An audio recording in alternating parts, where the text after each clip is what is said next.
Have you ever stepped back from something and still felt tired? Not just physically, but deep down, soul heavy tired.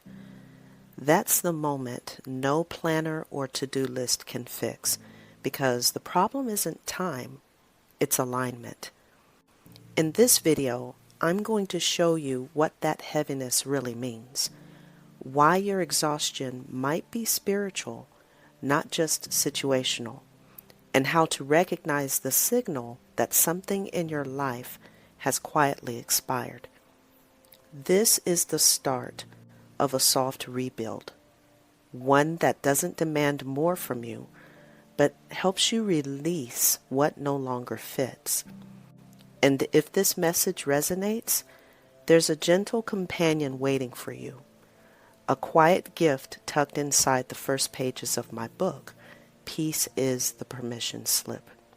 I'll tell you more about it at the end. Let's begin. There's a moment many women never name. It's not loud, it's not dramatic, it's just a steady growing restlessness that says, I don't think I belong here anymore.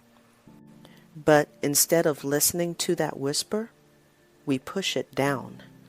We try to fix it with gratitude, with effort, with one more commitment that says, I'll try harder. I know that moment well. I stayed in a space that looked fine from the outside. Kind people, good intentions, everything on paper said this should work. But I felt off. Not angry, not overwhelmed, just unaligned. And the more I tried to explain it away, the heavier it became. That's when I realized peace had already left the room, and I was still trying to decorate it. If you've been carrying that quiet disconnect, I want you to know you're not wrong for noticing it. That discomfort may not be disobedience, it might be direction. Many of us were raised to believe that faithfulness meant endurance, that if something feels hard, it must mean that we're being stretched, grown, tested. But not every wait is a test. Some are simply signs that we've stayed too long in a season that's already done its work. There's a difference between being stretched and being spiritually stifled. One grows you, the other slowly silences you. For years, I equated strength with silence. I believed leaving would make me look unstable or ungrateful, so I kept showing up, smiling, nodding, while quietly fading inside. It wasn't until I reconnected with what I call my balanced success rhythm that I began to rebuild from the inside out.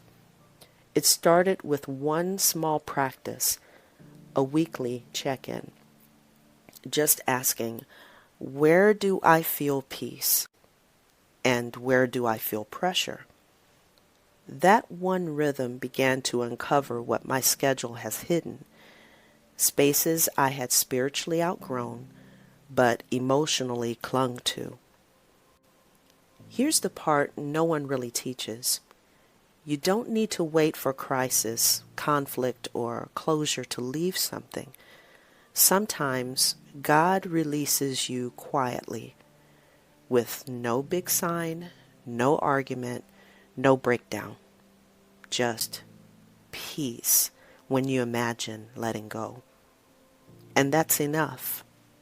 Peace is the permission slip. When I stopped begging for confirmation and started honoring the call that came with release, everything shifted. I wasn't walking out in rebellion. I was walking with God. He had already whispered, "You're released." I just hadn't trusted that whisper is enough. That's where faith meets clarity.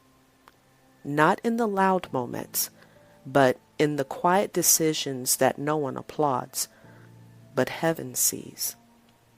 If that's where you are, I invite you to return to your rhythm. Maybe it's time to stop asking for a louder sign and start trusting the stillness that's been speaking all along. And if you're ready to take one small next step, I've prepared something gentle for you. The Permission to Leave Starter Kit is a quiet companion tucked inside the first pages of my book. Once you begin Peace is the Permission Slip, you'll find it waiting for you.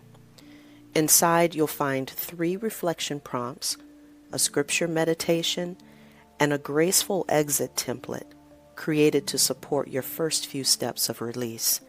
Nothing dramatic, just honest, spirit-led clarity. That's what we're building here, one rhythm at a time.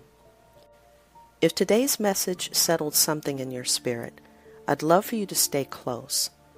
Subscribe to this channel so you don't miss what's next.